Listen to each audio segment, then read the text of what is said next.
Shalom Bapak Ibu Saudara, kembali lagi dengan saya Ferdi dalam salah satu konten Smart People yaitu Street Justice. Pada hari ini saya akan membahas satu topik, saya akan sharingkan di mana hal ini biasanya sering terjadi pro dan kontra dalam kekristenan, yaitu materi dan rohani. Seperti yang kita tahu bahwa di firman Tuhan itu sering dijelaskan bahwa kita itu harus selalu menjaga hati kita, harus selalu waspada dan harus selalu berjaga-jaga agar kita tidak jatuh ke dalam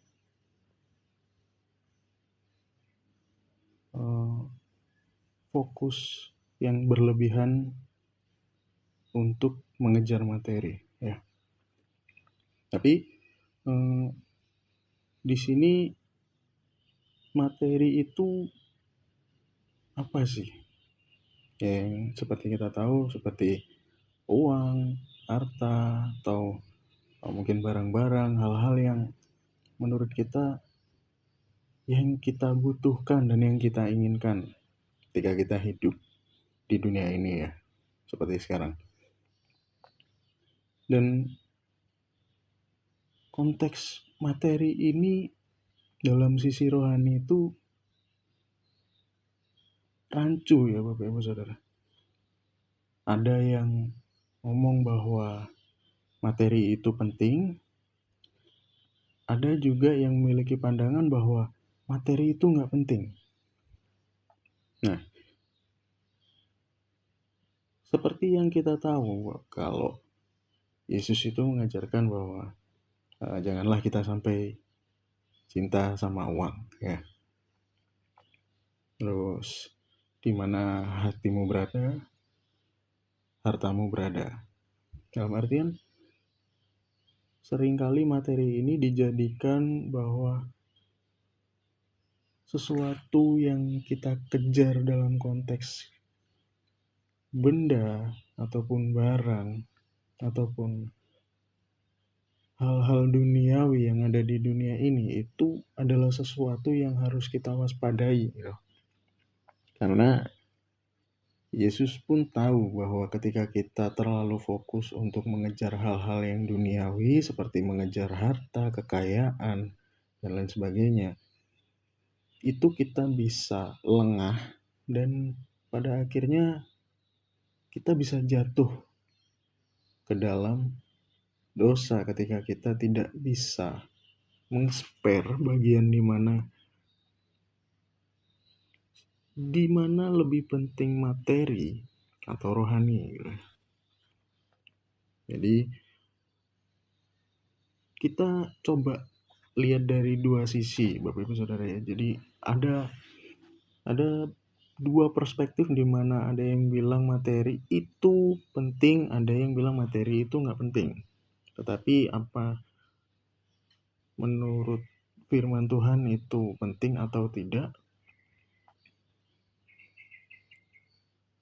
Kita akan coba baca dari Kejadian pasal pertama ayat yang ke-28, ya, Bapak Ibu Saudara.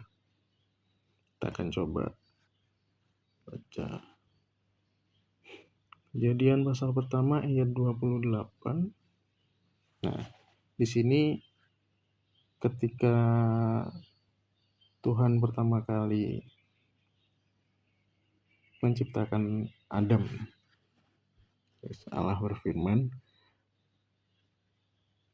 Allah memberkati mereka, lalu Allah berfirman kepada mereka, beranak cuculah dan bertambah banyak, penuhilah bumi dan taklukkanlah itu. Berkuasalah atas ikan-ikan di laut dan burung-burung di udara, dan atas segala binatang yang merayap di bumi. Oke. Di sini kita bisa lihat, ya, Bapak Saudara, di mana ketika pertama kali Adam dan Hawa, dan terutama manusia ketika diciptakan oleh Allah itu menegaskan bahwa manusia itu, kita sebagai manusia itu harus mengelola, ya, mengelola dan menguasai bumi dalam artian materi yang ada di bumi ini loh. Karena Allah bilang dan segala isinya, berarti segala yang ada di bumi ini kita harus bisa menguasainya. Dan seperti yang kita tahu, dalam hal ini kita ya memang harus bijaksana dan harus tanggung jawab akan hal itu gitu loh. Karena sering terjadi ya ketika kita mengejar satu materi lah bahasanya, entah itu uang maupun barang, terkadang kita lepas kendali gitu. Kadang lepas kendali dalam artian kita justru lebih dikuasai oleh hal tersebut. Bukan kita yang menguasainya ya, tapi kita yang dikuasai oleh uang, kita dikuasai oleh benda yang kita inginkan, yang menjadi hal favorit kita misal. Kan ada banyak hal tuh, ada orang yang punya hobi mengoleksi barang tertentu ya kan, yang jadinya bukannya dia yang menguasai barang tersebut dalam artian menggunakannya dengan bijak, melainkan justru dikuasai oleh barang tersebut yang membuat dia membeli dengan berlebihan dan terlalu mencintai barang tersebut bahkan melebihi nyawanya sendiri. Ada yang seperti itu. Jadi sedikit kesaksian ya Bapak Ibu Saudara. Dulu ya ketika saya mulai masuk ke dunia sekuler, yang di pikiran saya itu cuma saya harus cari uang, saya harus mengumpulkan uang sebanyak mungkin, dan saya nggak peduli apapun caranya, gimana cara dapatnya, selama itu halal saya akan lakuin itu untuk ngedapetin uang. Jadi dalam hal itu saya itu benar-benar ya saya lebih membutuhkan uang lebih dari apapun gitu loh. Dalam posisi sampai di titik bukannya uang itu terkumpul dengan baik, melainkan saya nggak bisa mengontrol diri gitu loh. Jadi ketika saya mendapatkan uang, disitulah muncul keinginan-keinginan untuk membeli barang-barang yang sebenarnya saya nggak perlu juga. Bahkan sampai di titik saya akhirnya menjadi konsumtif dalam suatu hal yang bukannya baik untuk diri sendiri, justru hal itu merusak.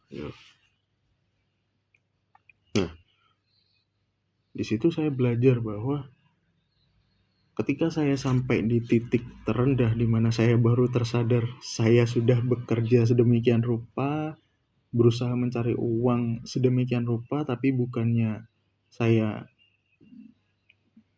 mendapatkan sesuatu yang saya kejar, melainkan uang itu malah tidak ada wujudnya sama sekali. Karena saya tidak bisa mengendalikan diri pada saat itu. Saya tidak bisa mengendalikan diri dan saya lebih dikendalikan sama uang. Ketika saya memilikinya, seakan-akan uang itu harus saya belanjakan. Dan karena saya ingin membelanjakan sesuatu, saya nggak bisa ngerem nih.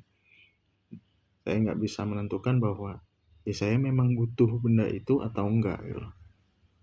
Benar-benar tidak terkontrol pada saat itu. Jadi berapapun gaji yang saya dapat itu pasti habis dan pasti habis.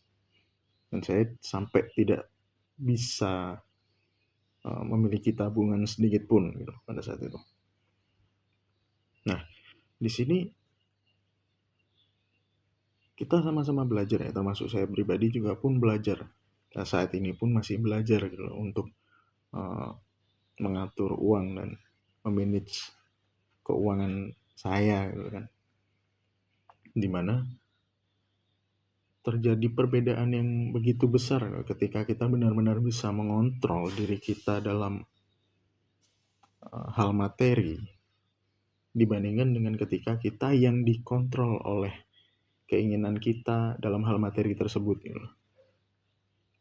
Jadi apa sih yang buat saya mengerem kebiasaan tersebut pada waktu itu? Ya, yang bisa buat saya ngerem kemborosan saya, dalam keinginan saya terhadap hal-hal yang nggak saya butuhkan tapi saya ingin miliki, ya firman Tuhan Bapak Ibu Saudara. Nah, jadi inilah dimana pentingnya rohani dalam hidup kita, pentingnya firman Tuhan dalam hidup kita, pentingnya hal-hal yang Tuhan ajarkan melalui firman-Nya dalam hidup kita untuk bagaimana kita bisa menguasai diri kita dalam hal materi. Jadi Yesus pernah bilang, kita buka di Matius 5 ayat 6 ya. Matius 5 ayat 6.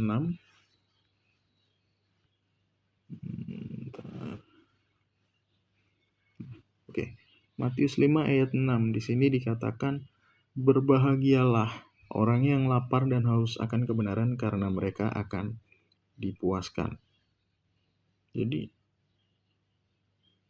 Yesus bilang, Yesus ini bilang kalau kita itu harus fokus dengan kebenaran firman Tuhan dulu. Ya. Jadi ketika kita benar-benar fokus dalam firman Tuhan, dalam mengejar kebenaran firman Tuhan ya, kita fokus ke sana dan benar-benar sepenuh hati kan, mengejar kebenaran firman Tuhan. Ya, kita itu akan dipuaskan dalam artian apapun yang kita miliki saat ini, apapun yang kita dapatkan saat ini, kita bisa merasa puas dan kita bisa mensyukuri hal tersebut gitu. Sedangkan ketika kita tidak memiliki pagar ini ya, pagar dalam firman Tuhan ini, bahwa kita akan selalu merasa kurang dan merasa kurang, dalam artian kita nggak bisa puas gitu. Ya, realitanya kebutuhan memang pasti akan selalu bertambah ya. Nggak mungkin kebutuhan kita akan semakin berkurang ya. Kebutuhan akan terus bertambah gitu. Tetapi bagaimana kita mencukupkan apa yang kita miliki saat ini dengan keperluan kita, dengan kebutuhan kita melebihi keinginan kita. Nah, disitulah kita akan bisa tahu gimana apa yang kita miliki saat ini itu worth it untuk disyukuri. Jangan kita bandingkan apa yang kita miliki saat ini dengan apa yang orang lain miliki. Karena setiap orang itu memiliki takaran yang berbeda-beda.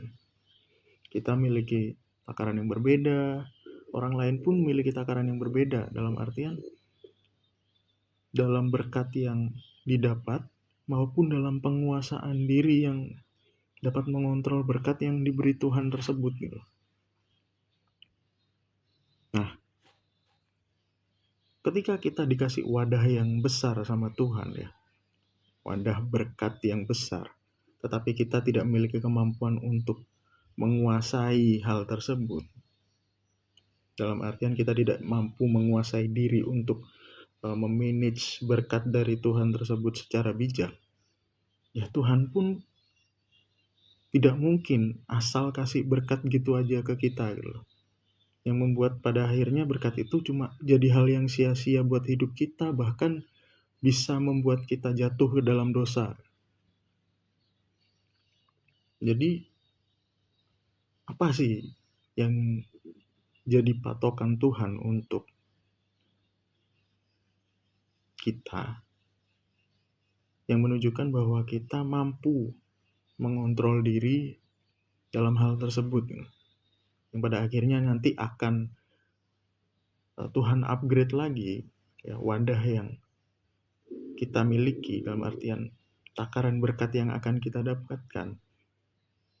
Tuhan pasti upgrade-nya ketika kita mampu untuk mengelolanya.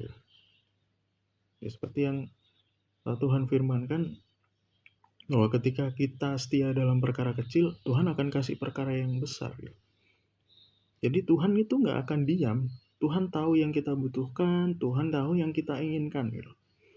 Tetapi kalau kita asal menggunakan berkat yang Tuhan kasih hanya untuk sekedar membuangnya gitu saja, dalam artian untuk hal-hal yang tidak perlu, yang akhirnya berkat tersebut menjadi hal yang tidak berguna ya, baik bagi kita maupun bagi orang lain, ya hal itu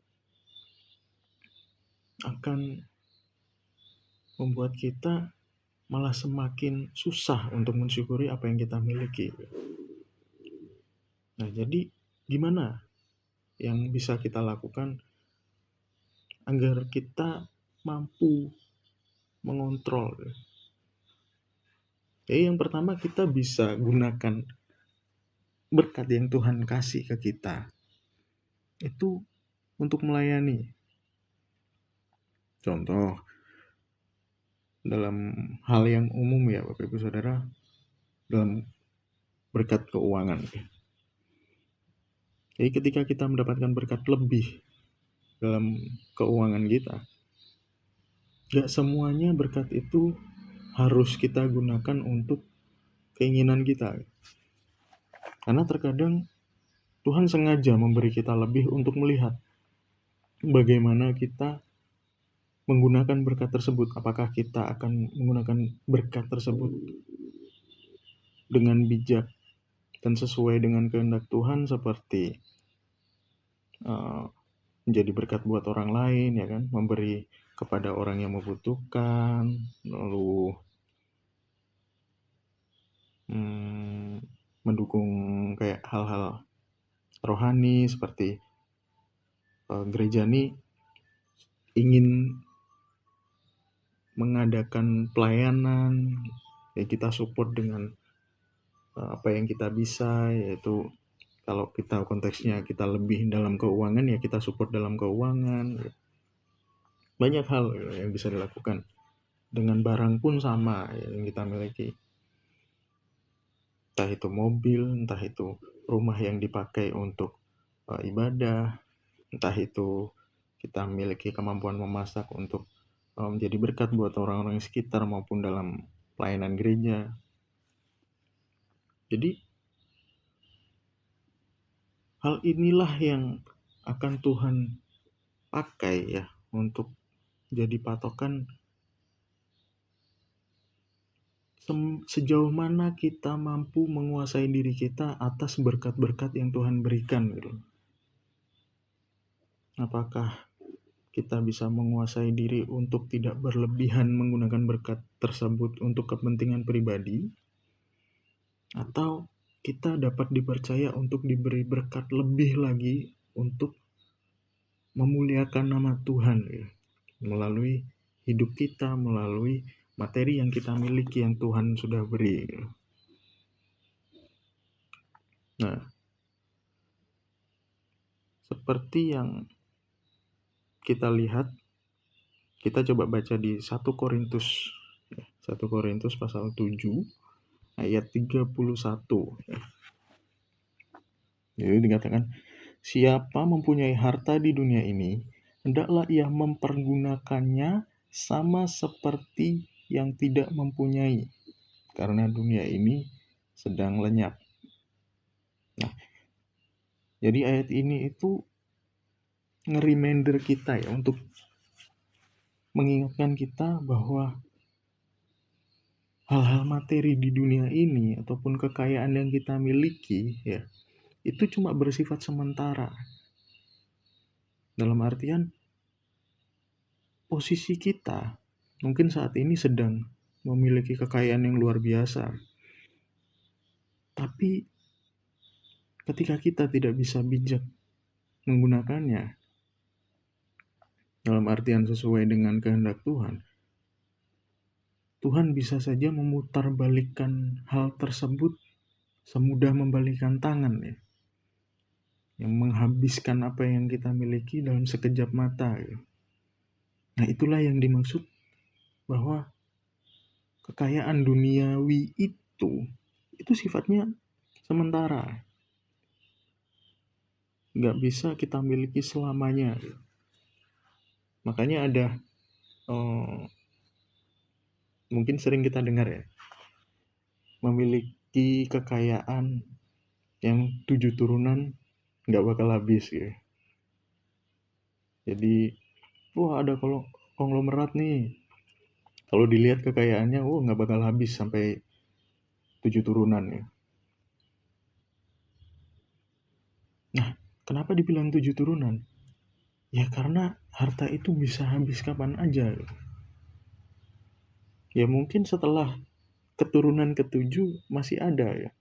Tapi ada kemungkinan sebelum sampai di keturunan ketujuh pun harta itu bisa habis.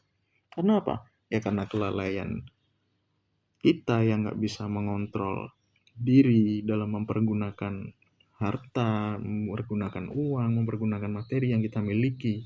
Kita nggak bisa bijak. Itu bisa saja habis karena kita terlalu fokus untuk keinginan diri sendiri, keinginan pribadi ya dalam hal duniawi yang membuat kita akhirnya tidak bisa berpikir jernih ketika menggunakannya. Ya kita merasa besok juga dapat lagi, besok juga diberkati lagi. Sehingga kita asal-asalan mempergunakannya gitu. Tanpa bijak untuk mengelola hal tersebut gitu. Nah terlebih lagi ketika kita merasa bahwa apa yang kita miliki ini udah mulai habis nih, udah mulai berkurang, akhirnya fokus kita itu bukan ke hal yang Tuhan inginkan, tetapi jatuhnya kita akan fokus untuk mencari uang lagi, untuk mengejar materi lagi, yang lebih lagi dan lebih lagi, karena kita merasa, loh ini baru tanggal segini loh, tapi uangku udah segini, wah aku harus cari lebih lagi nih, wah aku harus cari penghasilan lebih lagi dan lebih lagi agar aku bisa cukup. Yang ngebuat pada akhirnya fokus kita akhirnya ke uang, fokus kita akhirnya ke mengejar materi, bukan ke Tuhan lagi. Terlebih lagi ketika kita merasa bahwa kok aku udah bekerja sekeras ini, tapi Tuhan ngasih berkatnya cuma gini-gini aja. Apakah Tuhan benar-benar memberkati aku? Nah ini dia yang berbahaya Bapak Ibu Saudara. Ketika kita merasa kurang dan tidak dapat mensyukuri apa yang kita miliki, kejatuhan kita adalah kita merasa kecewa pada Tuhan dan merasa Tuhan itu tidak memberkati kita. Padahal Tuhan itu sudah memberkati kita, hanya saja kita yang tidak mempergunakan berkat tersebut dengan bijak, yang membuat kita merasa kurang gitu. Makanya Tuhan itu menegaskan kalau kita nggak bisa mengabdi ke Tuhan, kita nggak bisa juga mencintai uang gitu. Jadi kita harus pilih salah satu prioritas. Dalam artian tidak mengesampingkan bahwa dua-duanya itu memiliki sesuatu yang penting dalam konteksnya ya, dalam kehidupan kita.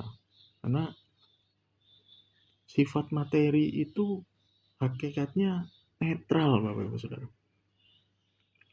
Jadi dibilang baik itu iya, dibilang buruk pun juga iya. Dalam artian apa? Dampaknya bagi kita. Jadi yang penting adalah gimana kita mempergunakannya. Jadi prioritas kita itu ya hubungan kita sama Tuhan ini loh. Karena ketika kita memiliki hubungan dengan Tuhan itu dekat, ya, kita dengan sadar bahwa kita itu benar-benar mencintai Tuhan dibandingkan mencintai hal-hal duniawi, lebih lagi kekayaan, mengejar kekayaan yang berlebih, kita akan tahu bahwa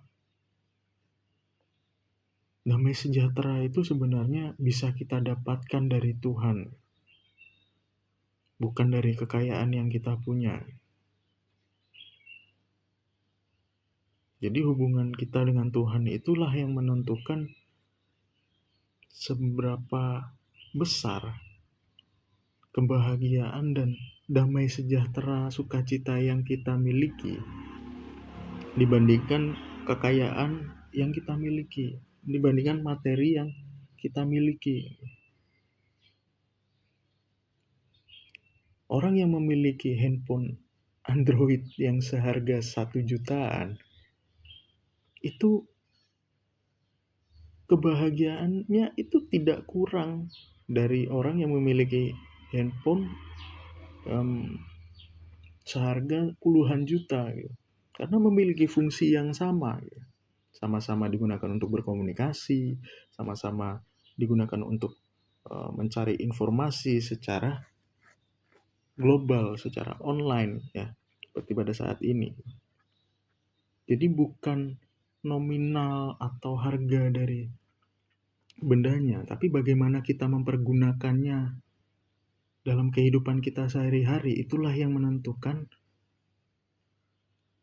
seberapa bijak kita dalam mengelola hal tersebut gitu. Jadi penting buat kita ingat bahwa tiap orang itu beda-beda, Bapak Ibu Saudara. Seperti yang saya bilang tadi, kita memiliki takaran yang berbeda dalam berkat karena kita juga memiliki tingkat kemampuan yang berbeda dalam menguasai diri mengelola berkat dari Tuhan. Jadi tergantung situasi yang kita hadapi juga itu akan merubah konteks tersebut. Pada akhirnya sebagaimana kita bijak dalam mengambil keputusan, nah itu yang akan menjadikan kita tahu seberapa jauh sih kita bisa mengendalikan diri untuk mengelola berkat dari Tuhan, dan seberapa besar berkat yang Tuhan percayakan kepada kita untuk kita kelola, bukan cuma untuk diri kita pribadi, melainkan juga untuk kemuliaan nama Tuhan. Seperti itu Bapak Ibu Saudara. Jadi sampai di sini yang bisa saya sharingkan, karena saya juga masih belajar dalam hal ini, dan memang perbedaannya sangat signifikan ketika saya benar-benar berusaha menguasai diri dalam mengelola keuangan, dengan yang sebelumnya saya hanya berpikir bahwa Tuhan pasti berkati saya, jadi walaupun berkat saya habis hari ini, saya masih bisa dapatkan keesokan harinya. Yang ngebuat saya bukannya bijak untuk mengelolanya, malah asal-asalan membuang-buang berkat dari Tuhan untuk hal-hal yang tidak perlu, untuk hal-hal yang tidak bermanfaat gitu, dan tidak berguna terutama. Seperti itu Bapak Ibu Saudara. Terima kasih. Semoga sharing dari saya ini dapat menjadi berkat bagi Bapak Ibu Saudara sekalian. Tuhan Yesus memberkati.